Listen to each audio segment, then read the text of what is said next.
Shadow didn't bark at anyone. He didn't growl. He just stood there, body stiff, ears forward, eyes locked on the old oak doors of St. Augustine's Church, like something inside needed saving, and he was the only one who knew it. Officer Eric Lawson tugged gently at the leash. "Come on, bud, let's go," he said. But the dog didn't move.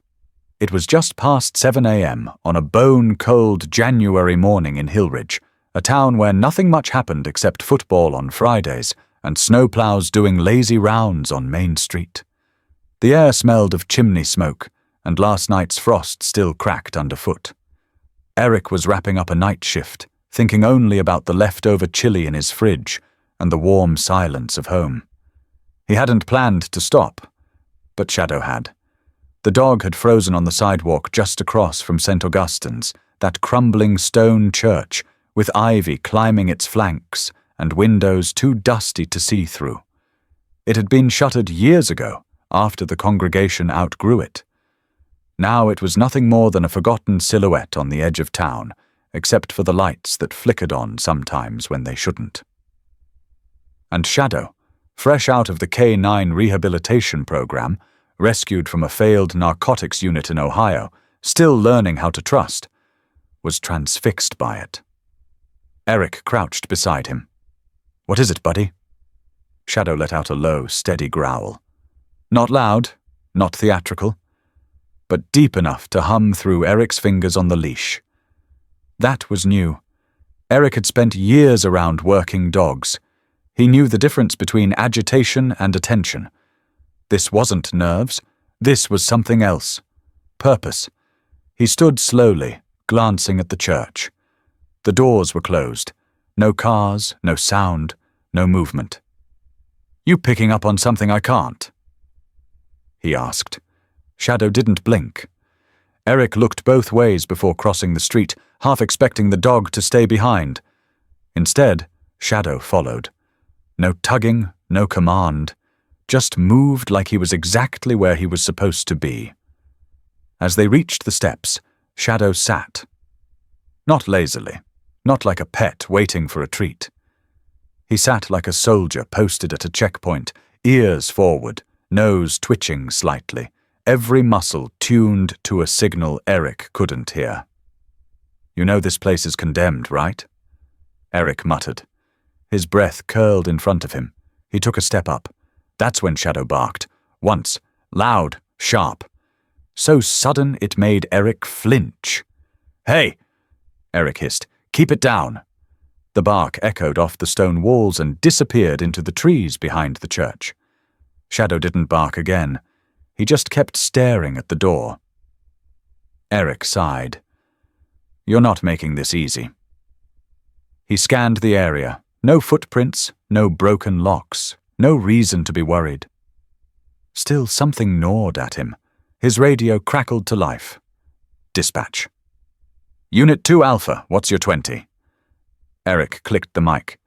"Main and Ridge, near St. Augustine's A-beat." "That old church." "Affirmative."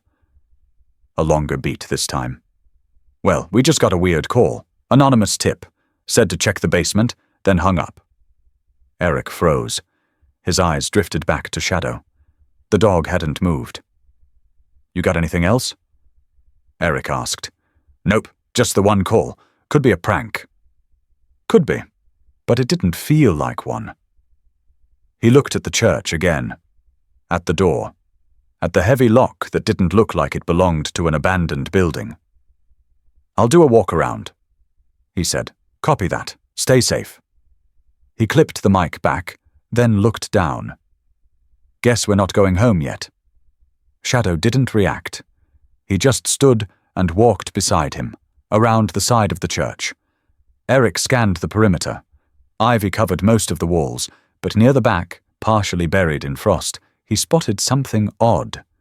A steel door. It sat flush against the foundation, camouflaged under layers of snow and dead leaves. A padlock, new, heavy-duty, secured it shut. "What the hell?" He bent down and ran a gloved hand along the edge. Frost clung everywhere, except for a thin strip where warm air had melted the ice from the inside. Shadow let out another growl, this time lower, longer. His nose hovered just inches from the seam in the door. Then, from inside, a sound. Faint, muffled, but real. Eric yanked back. Was that? He crouched low, pressing his ear against the cold steel. There it was again. A soft thud. Then, was that a sob? Eric stood up so fast he nearly slipped. His hand went to his sidearm, instinct kicking in. Dispatch Lawson again. I've got possible movement behind the church. Steel hatch. Maybe a cellar door. I'm hearing sounds inside. Possibly children. A pause. Say again, Lawson. I repeat. I believe there may be someone inside. I need backup and bolt cutters, now. Copy. Units en route. He turned to Shadow. The dog hadn't flinched. He was still pressed against the door, tail stiff, ears forward. You knew, didn't you? Eric whispered. Shadow's ears twitched. He looked up briefly, then returned his gaze to the door. Eric felt it in his bones then, that this wasn't over, that someone had put those children down there, that someone had locked that door, not just to keep others out, but to keep them in. He glanced back at the street. No one in sight. The church tower loomed above, silent and cold. If he had kept driving this morning, if Shadow hadn't stopped, they never would have found them. And whoever was behind that lock, they were still out there. Eric gritted his teeth. All right, buddy, he said. Let's open this door. By the time backup arrived, the sounds behind the steel door had stopped. 2 cruisers rolled up in tandem, their headlights casting long beams through the morning fog. Officer Dana Cooper hopped out first, bolt cutters already in hand. Sergeant Bill Owens followed behind her, grumbling something about ghost calls and frozen hinges. Eric waved them over, but his eyes stayed on Shadow, who remained crouched near the hatch, nose to the seam, ears alert. You're sure you heard something? Owens asked, eyeing the hatch like it was an overgrown sewer grate. I don't imagine sobs, Sarge. Could have been pipes. Old place like this, winter freeze, metal creaks like it's haunted. Eric didn't respond. He just pointed at the lock. Cut it. Dana moved fast, the cutters clanking loudly in the stillness. The padlock snapped clean, fell with a metallic clatter into the snow. Eric yanked the door open. Nothing. Just a dark, narrow stairwell descending into blackness. No sound. No heat. No scent that human noses could catch. He shined his flashlight down. Cobwebs. Dust. Cement. Empty. I heard something, Eric muttered, scanning for clues. Well, we don't see anything now, Owens said flatly. We'll send someone back to sweep it later, but next time, wait for a warrant. This isn't a one-man cowboy show. It's not. Dispatch flagged the call. Untraceable number. Could have been kids messing around. You got spooked. Eric clenched his jaw. I didn't get spooked. And Shadow... What, the dog told you something was wrong? Owens let out a dry laugh. Not unkind, but patronizing. You think this one's psychic or something? Eric glanced at Shadow, who was still peering into the dark stairwell, tail stiff. No, he said quietly. I think he's trained to notice what we miss. Owens sighed. Look, I get it. You want this partnership to work. It's new. You're trying to see something more. But sometimes dogs bark because a raccoon passed wind in 1987. Eric didn't laugh. Shadow didn't move. When they closed the door and relocked it with a department padlock, Shadow let out a low whine. It cut through Eric sharper than he expected. The rest of the shift went numb. He dropped Shadow off at the K9 unit's kennel for observation, standard protocol until a full handler bond was approved, and went home to a silent apartment with too much space and not enough answers. By the time the sun came up the next day, the snow had hardened into a brittle shell on the streets. Main Street was quiet, the way Hillridge always was after a storm. Eric's patrol route took him by St. Augustine's again. Shadow was there, waiting. Not inside the kennel, not in the back of a cruiser, but sitting on the church steps, staring at the same door, like time hadn't moved since yesterday. "What the hell?" Eric muttered, pulling over. He got out slowly, boots crunching the frozen ground. Shadow didn't turn. Eric crouched. "How'd you get out?" Shadow didn't answer, of course. He just stood, padded over, and sat beside Eric with his nose brushing the air towards the hatch. "Are you serious?" Eric asked, half laughing despite himself. "You're not letting this go?" Shadow's tail gave a slow, deliberate thump. Once. Eric hesitated. He glanced over his shoulder. No one was watching. He pulled out his radio. "K9 Lawson to dispatch. Be advised, unit is out on routine patrol near St. Augustine's. No assistance required." "Copy that, Lawson." He walked around the church again, Shadow tight by his side. Everything looked the same. Except it didn't. The frost near the steel hatch had melted more than before. Not just around the edges this time. A fine trickle of condensation ran from the door frame into the soil, as if something inside was breathing. Eric reached for the handle. Locked. The new department padlock was still intact. Shadow growled. That sound again. Low, focused. It wasn't the growl of aggression. It was warning, pressure, intent. Eric stepped back. They returned to the cruiser in silence. He didn't speak. Shadow didn't bark. But that night, the dog was missing again. Kennel logs showed nothing. No signs of forced exit. Cameras glitched out for 37 minutes during the shift change. When Eric asked, the duty officer shrugged. Some dogs chew through fences. You'd be surprised. He didn't chew through steel latch bolts. Well, maybe he just wanted to go for a walk. Eric drove to St. Augustine's. Shadow was there. Same place. Same posture. Same eyes locked on that door like his life depended on it. Eric parked but didn't get out. He just sat, engine running, hands on the wheel, wrestling with the question that had been growing louder in his head since yesterday. What if the dog's right? What if there's someone in there? What if we're too late? But then his radio clicked again. Another call. Domestic dispute. 2 blocks over. He hesitated. "Sorry, pal," he whispered. "We'll come back." I promise. He pulled away. In the mirror, he watched Shadow. The dog didn't chase after him. He didn't bark. He just sat, still as stone, as the cruiser turned the corner and vanished into the waking town. Eric didn't sleep well that night. He dreamed of heavy doors and muffled voices, of cold cement under his hands and the sound of a dog barking somewhere he couldn't reach. The next morning, Shadow was gone again. Waiting. Eric didn't say anything. He just parked and sat on the curb beside him. "Okay," he said finally. "Show me."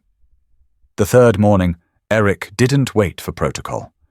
Shadow was gone from the kennel again.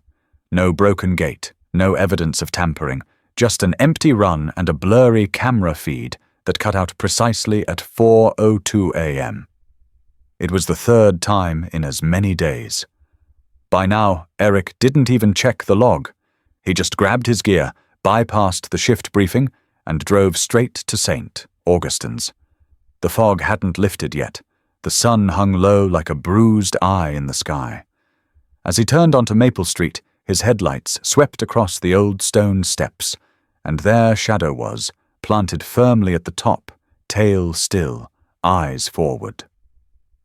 Eric pulled over. The dog turned his head slightly as the cruiser approached, then returned his gaze to the church door like nothing else mattered. Eric crossed the street and sat beside him, the cold seeping through his uniform into his knees.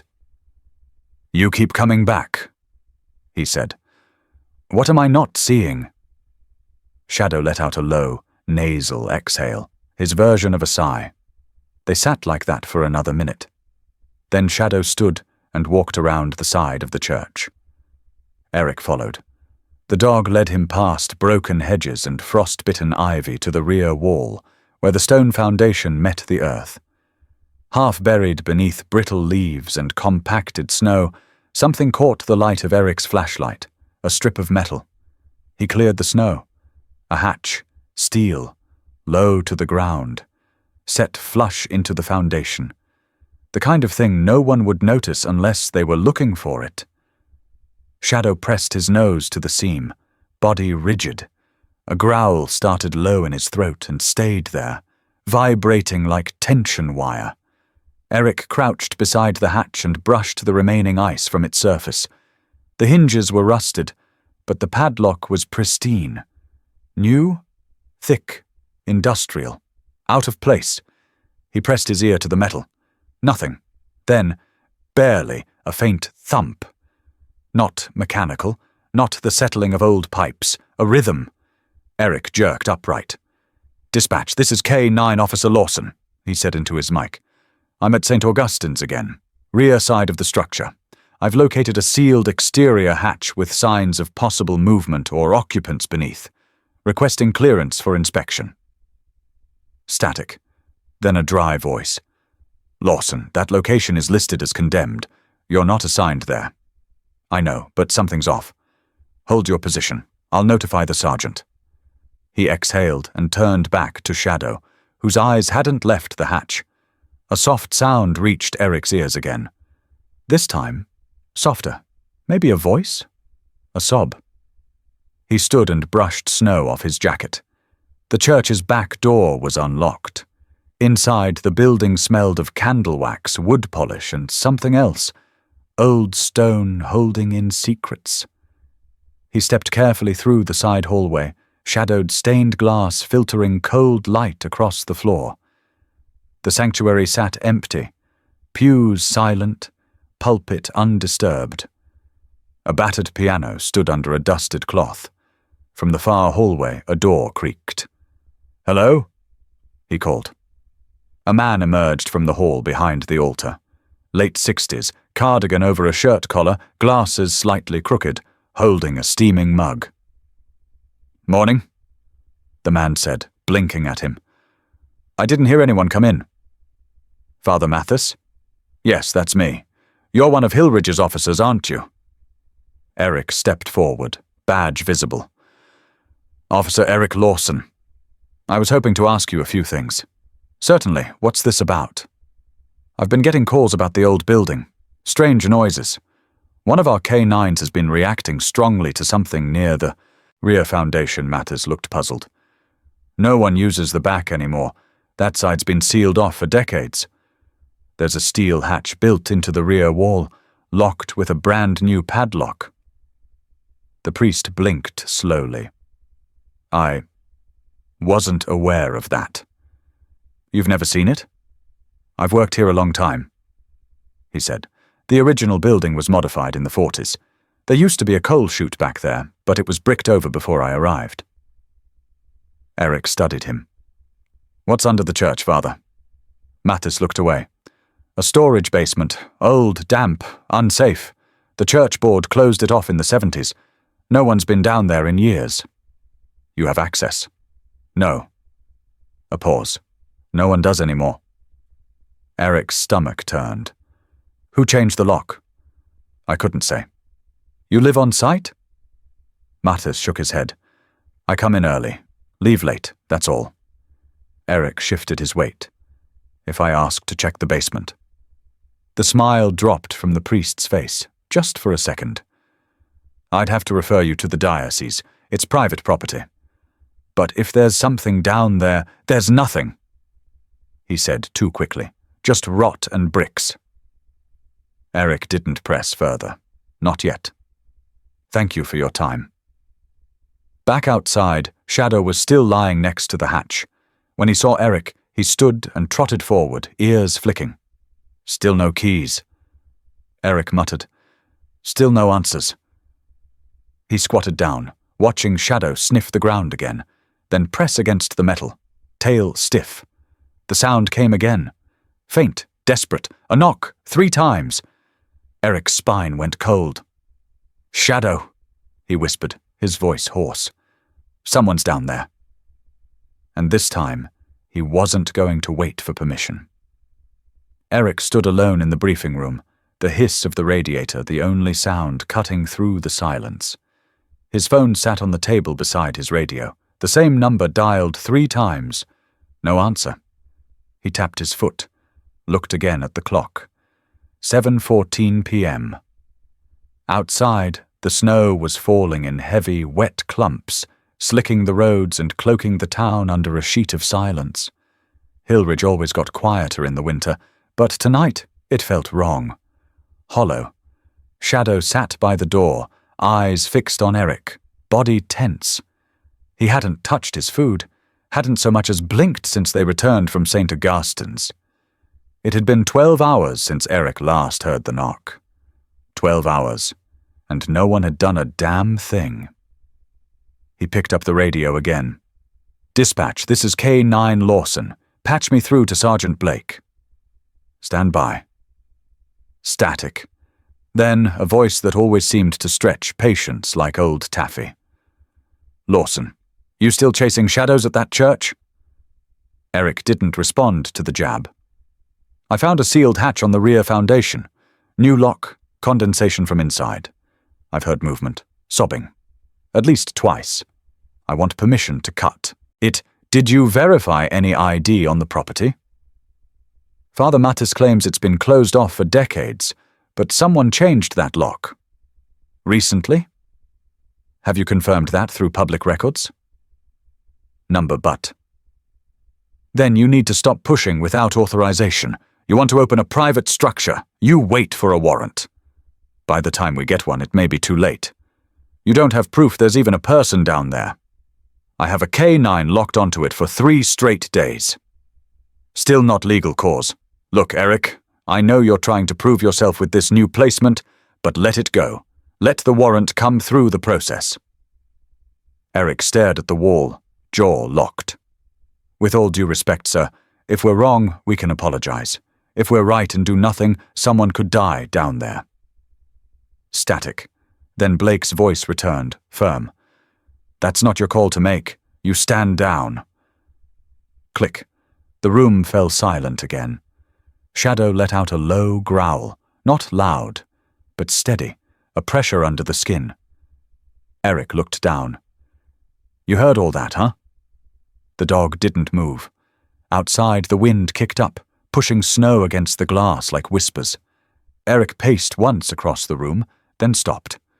"Hell with it." He grabbed his coat, flashlight, and the bolt cutters he'd stashed days ago without telling anyone. Shadow stood before he called. 10 minutes later, they were parked half a block down from St. Augustine's. The church loomed in the dark, its stained glass dimmed by frost, the bell tower invisible against the storm. No lights, no sound. Eric killed the engine. "You're sure?" he asked quietly. Shadow was already at the door, nose to the seam. They moved fast.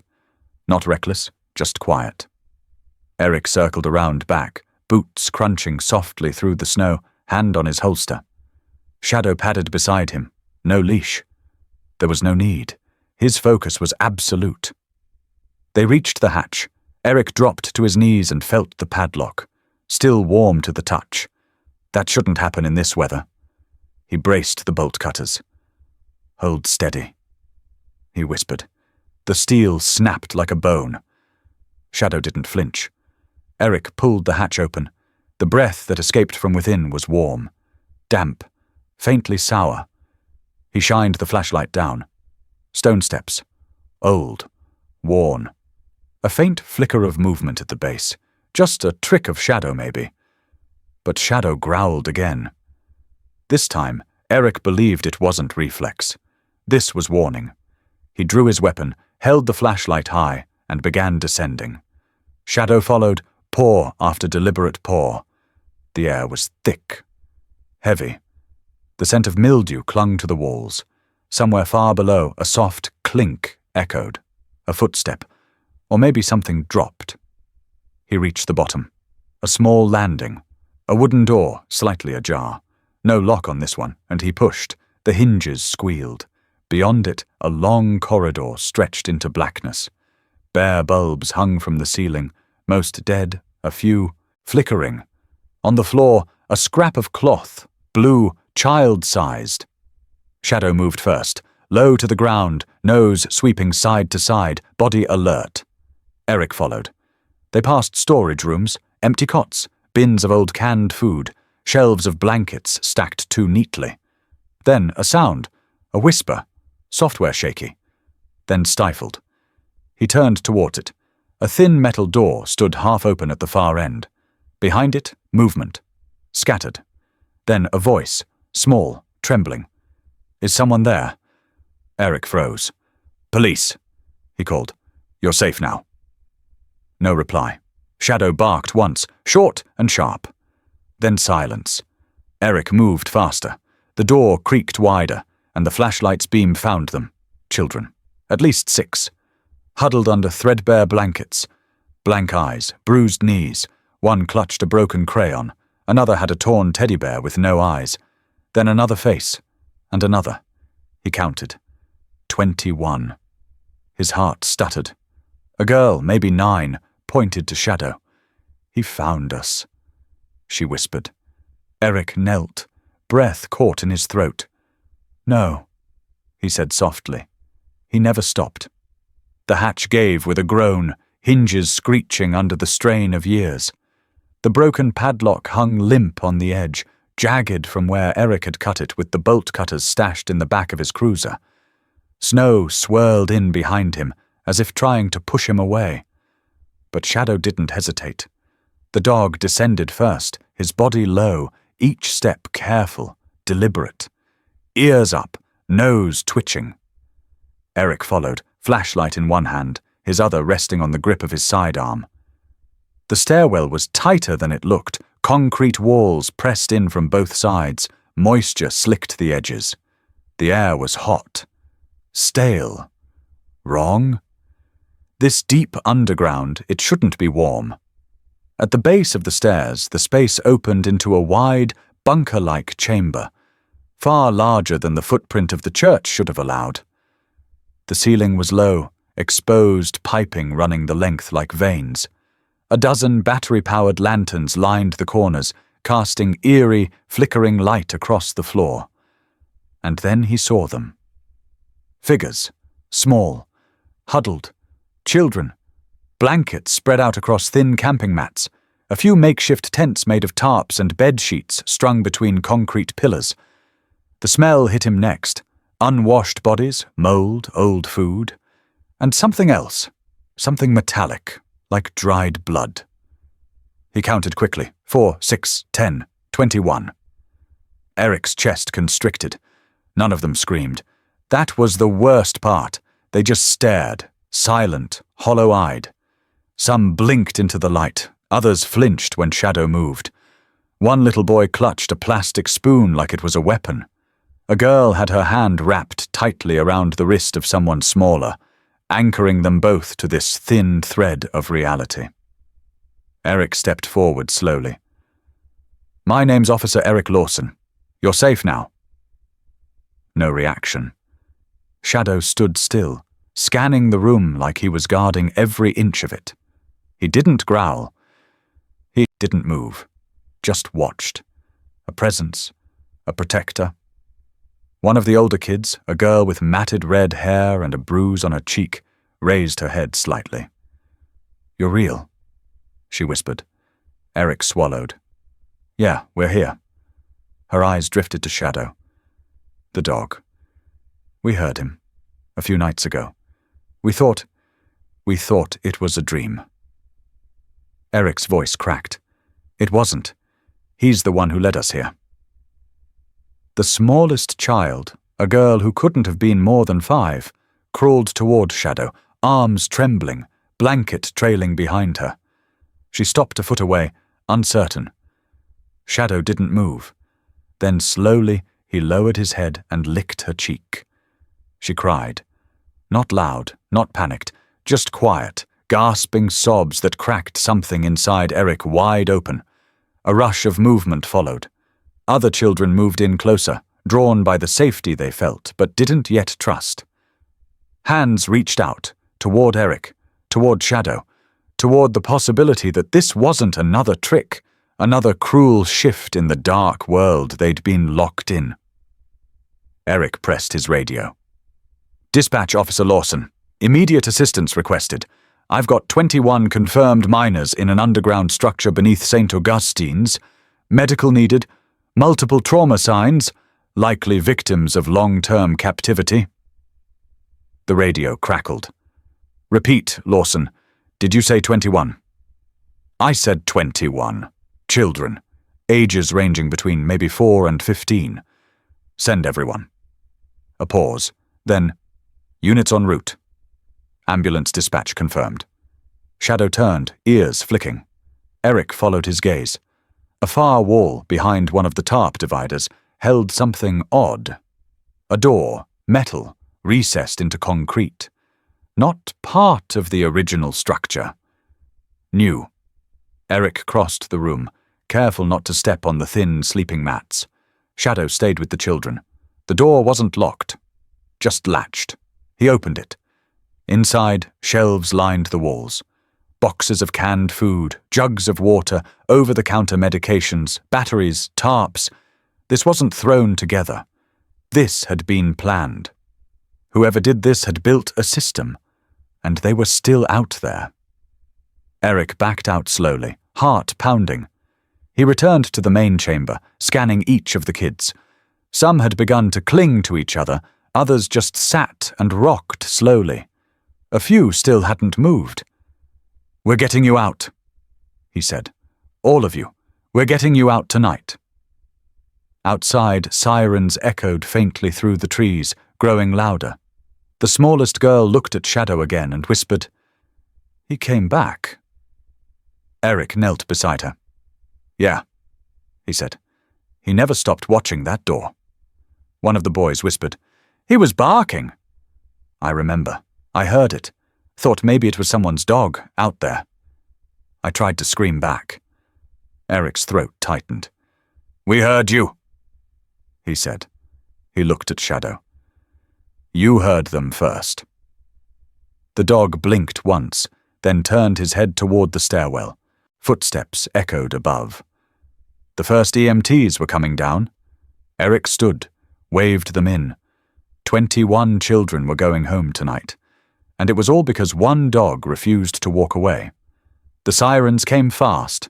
First one, then 3, then more.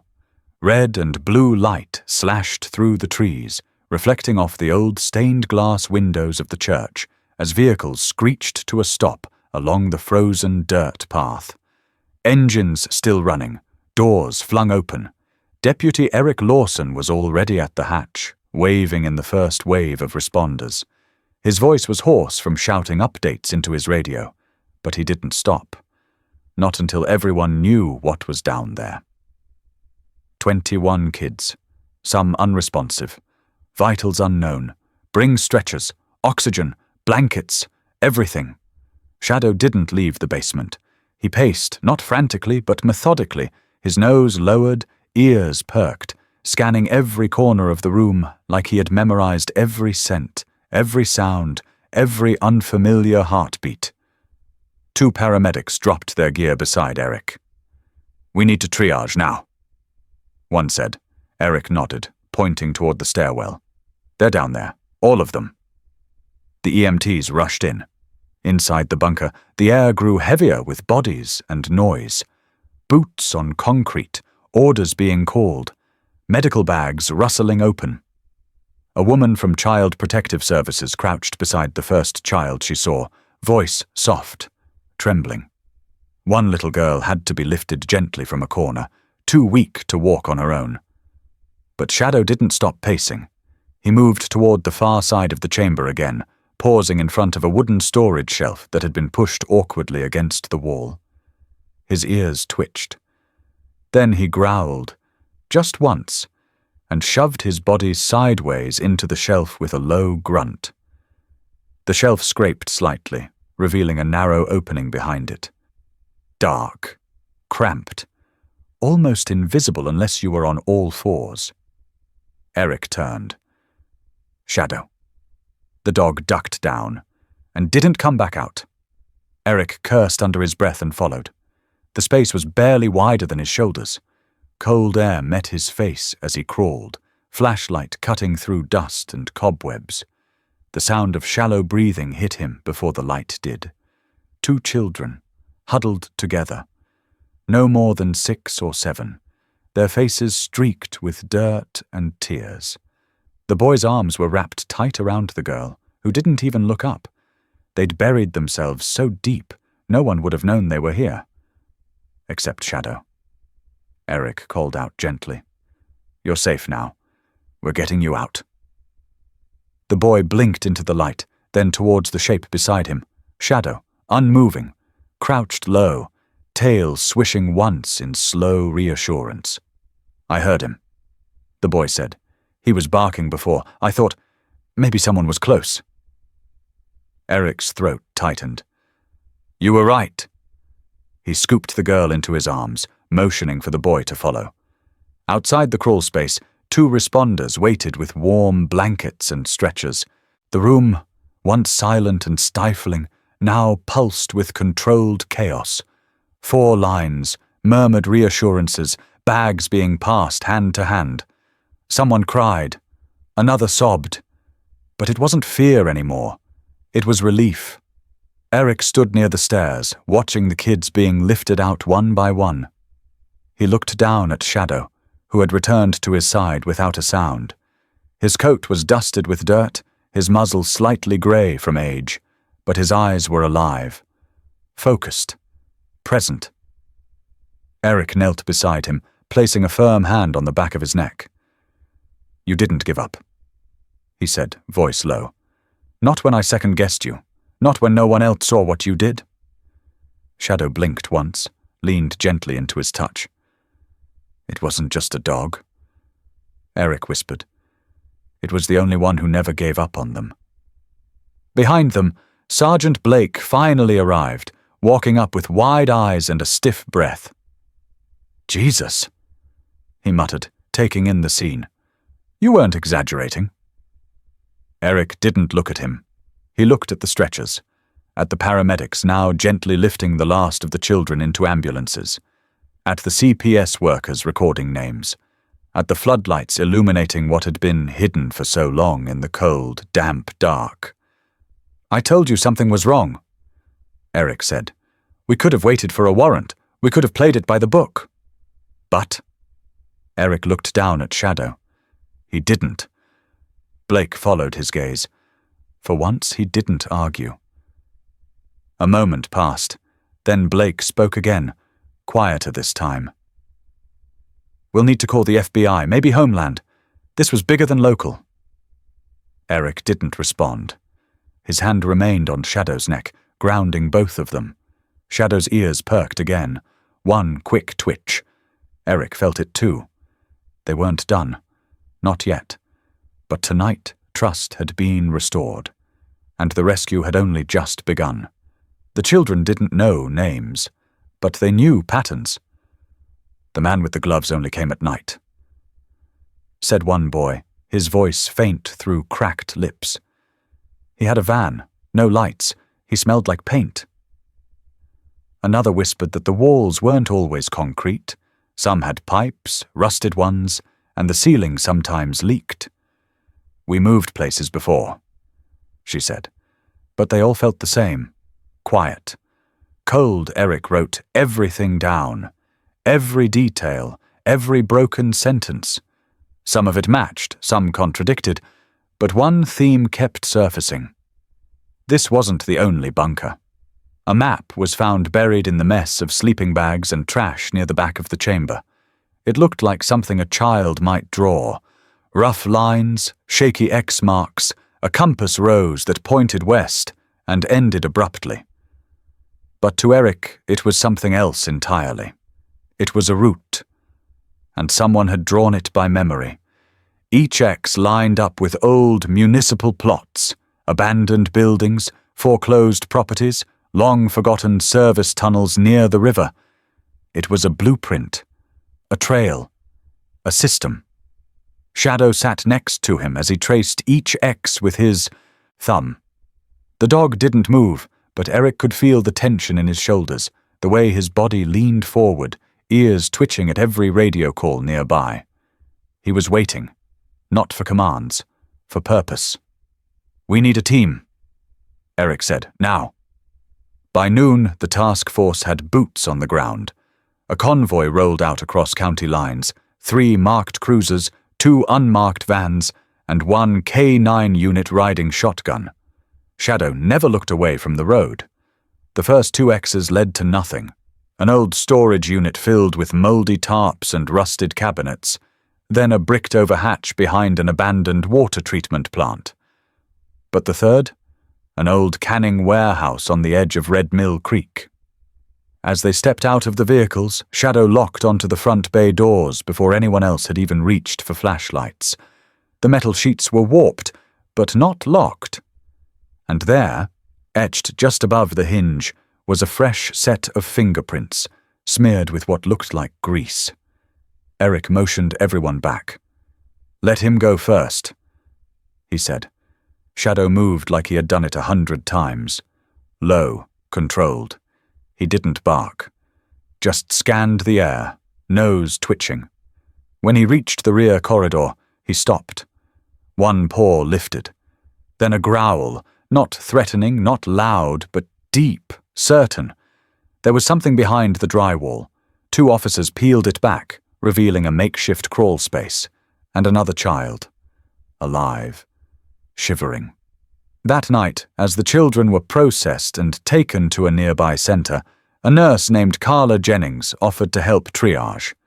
She had red curls tucked into a neat bun and a soft voice that calmed even the most agitated kids. Eric had seen her before, volunteering at food drives, her ID checked out, her manner was polished. But something didn't sit right. She avoided Shadow. Not fear, not allergy, avoidance. Whenever the dog entered a room, Carla exited. Shadow noticed too. He sat by the hallway as Carla passed through with a clipboard in hand, and his body tensed, not in aggression, but awareness. His stare never left her. Eric clocked it. The next morning, while reviewing security footage from the church recovery site, a medic flagged something strange. Footage from 2 days prior.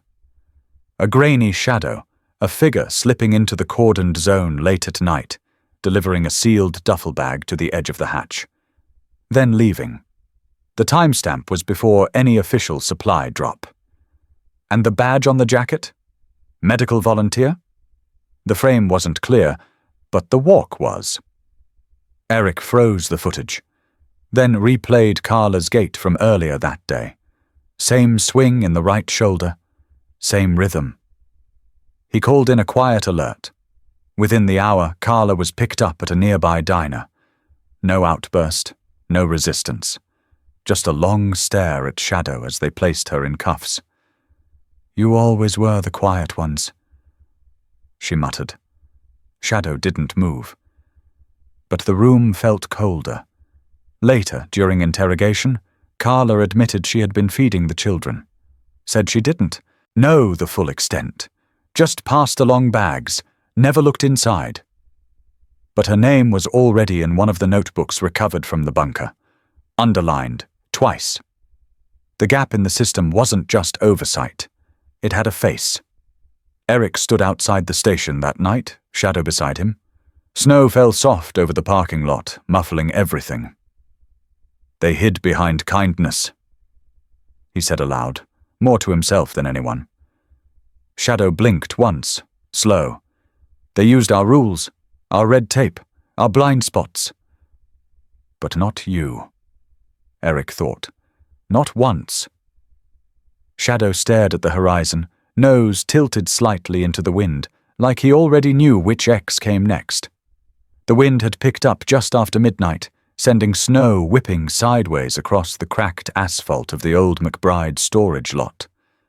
The building ahead stood like a skeleton, metal ribs exposed where the siding had peeled away over the years. No signs of life, no cars, no movement, Just cold silence and that creeping instinct again, pressing tight in Eric's chest. Shadow was already out of the vehicle, nose low to the ground, his tail stiff, not wagging. He moved without sound, zigzagging across the lot with purpose. Eric followed, boots crunching softly. His breath fogged the air in front of him, vanishing as fast as it formed.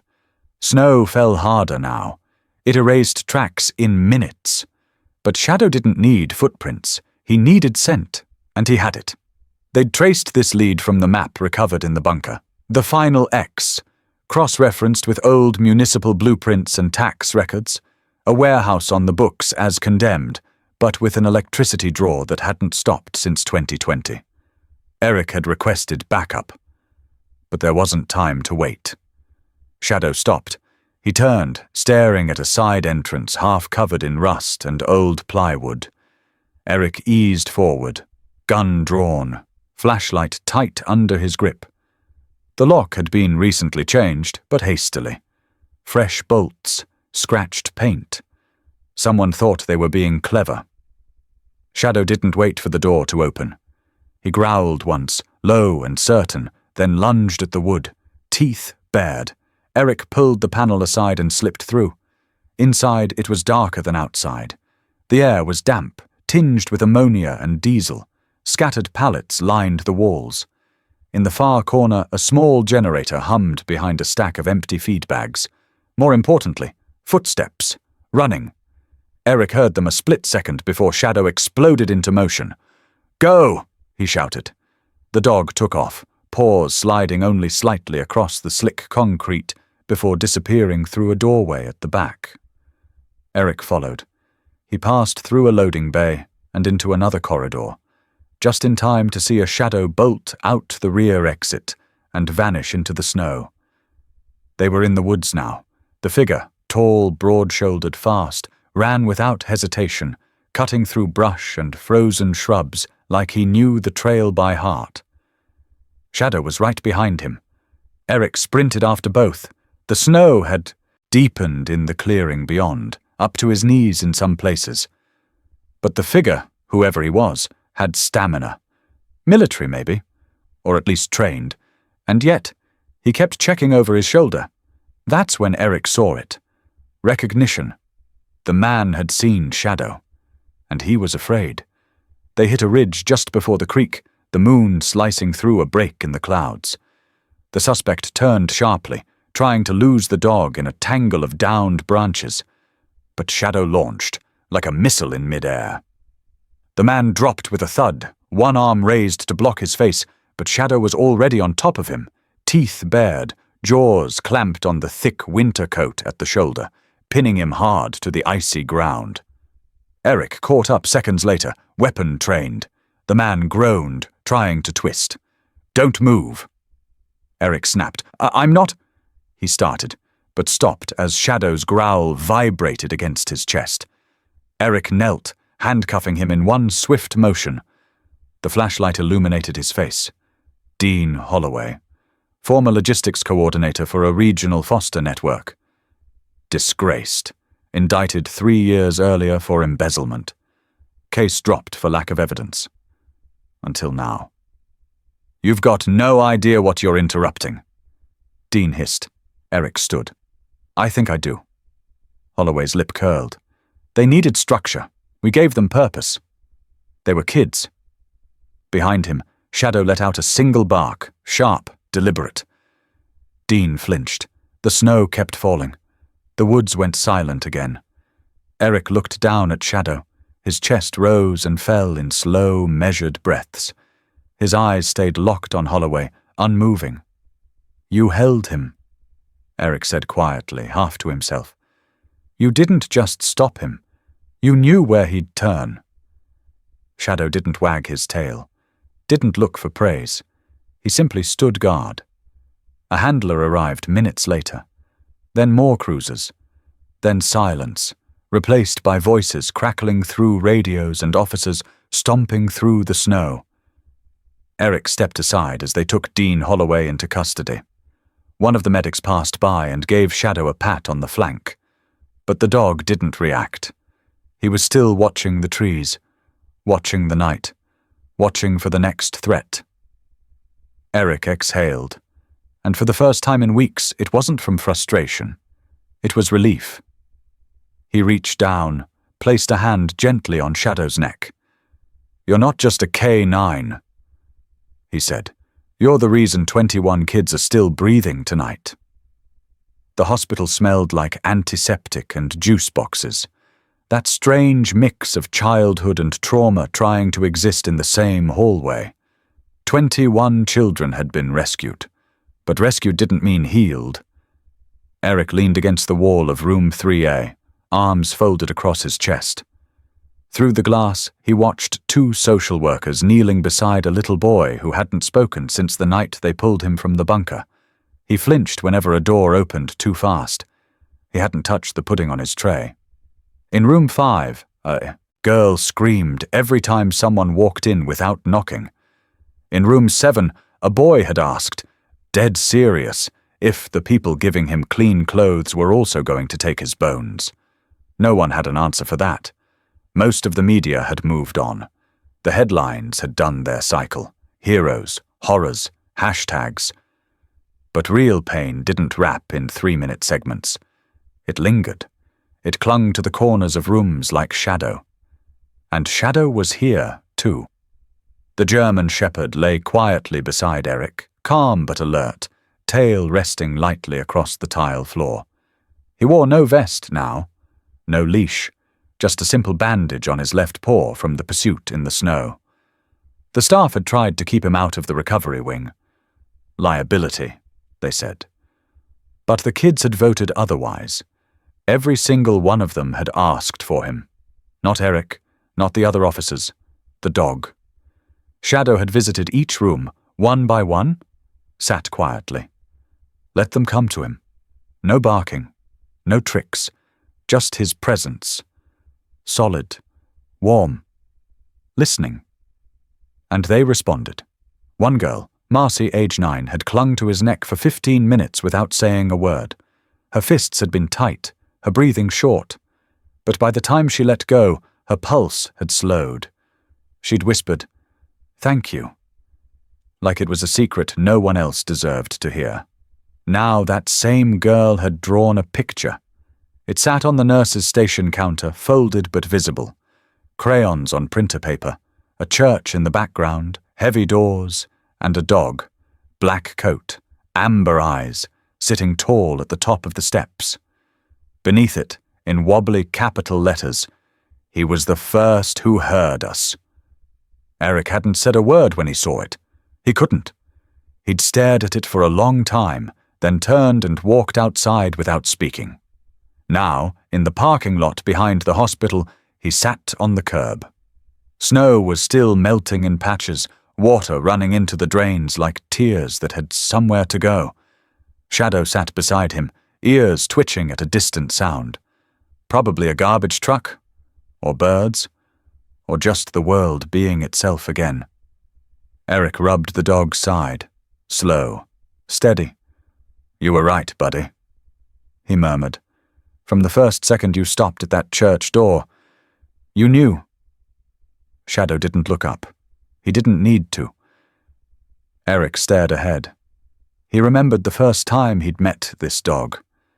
How the file had labeled him unpredictable, distracted, a risk. How Eric, tired, grieving, skeptical, had almost passed. And how Shadow had simply sat there, still, focused, waiting for the right moment.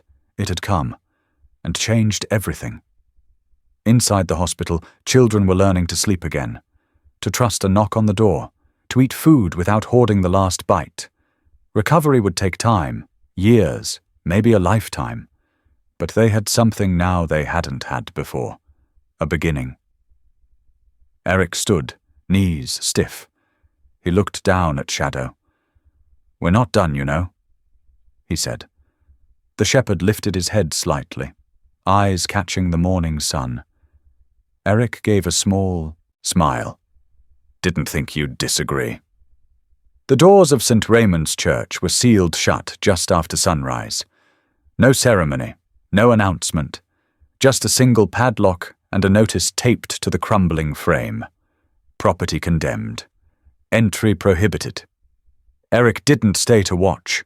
He'd seen enough endings to know they weren't always the part that mattered. What came next? That was the part worth following. The snow had returned overnight, light but steady, covering the old footprints, the tire marks, the rust stains beneath the porch. A fresh layer of quiet. Shadow stood at the edge of the hill behind the church, ears tilted forward, nose raised just slightly into the wind.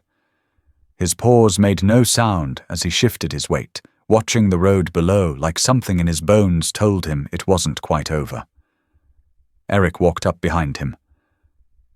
"You don't miss much, do you?" he asked softly.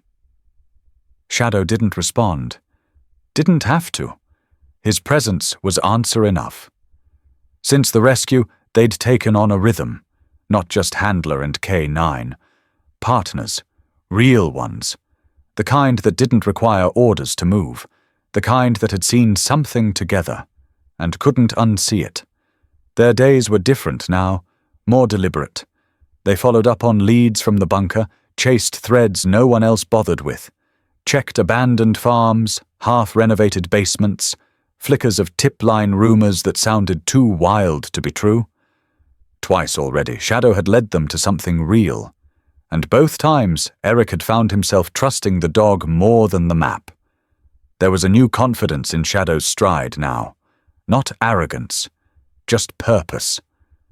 He no longer hesitated in crowds, no longer flinched at sudden sounds. Whatever part of him that had been broken, by the war, by loss, by doubt, it had fused back together, strong and clear. They didn't go looking for medals, they went looking for doors, doors that needed to be opened. Eric adjusted his scarf and crouched beside him, one hand resting gently on the shepherd's shoulder.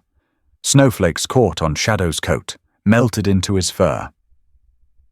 "You know," Eric said, voice low, "no one really gets it, what it took to find them, to not walk away that morning." Shadow didn't move. His eyes stayed locked on the tree line in the distance, alert but calm, like he was watching something unfold only he could sense. Eric followed his gaze. Just white hills, bare branches, and a long stretch of road. And yet, something about it felt alive. After a long pause, Eric spoke again, barely above a whisper. "You never wanted the credit, did you?" He thought about the sketch Marcy had drawn, about the words she'd written beneath the image. He was the first who heard us. The line echoed in his chest. Not because of the praise, but because it was true. Because in a world that had turned a blind eye, a silent dog had noticed. Not barked, not growled, just heard. The sun broke through the clouds then, faint and hesitant. The kind of light that didn't warm much but let you know the day was still worth showing up for. Eric stood. Shadow did too. Together they turned back toward the cruiser, boots and paws crunching lightly through the snow. This wasn't the end of their story. Not by a long shot. It was just the next call, the next trail, the next door waiting to be unsealed. And somewhere, maybe near, maybe not, there was someone else waiting to be heard. As the camera would pan wide, if this were a story told on screen, it might linger on the final shot. Shadow, standing tall on that hill above the road, his coat catching the wind, his gaze unshaken. A living statue of trust, courage, and quiet vigilance. Watching, waiting, just in case. Because some heroes don't wear uniforms, some don't speak, some just stand guard when no one else will. He didn't want the praise, just the door to be opened. Now, let us ask you, what's your story with a loyal pet? If this moved you even a little, share it. And if you've ever looked into the eyes of a dog and felt understood without a word, welcome to the pack. Follow and support our channel German Shepherd Stories, where loyalty is never just a word, and every bark has meaning.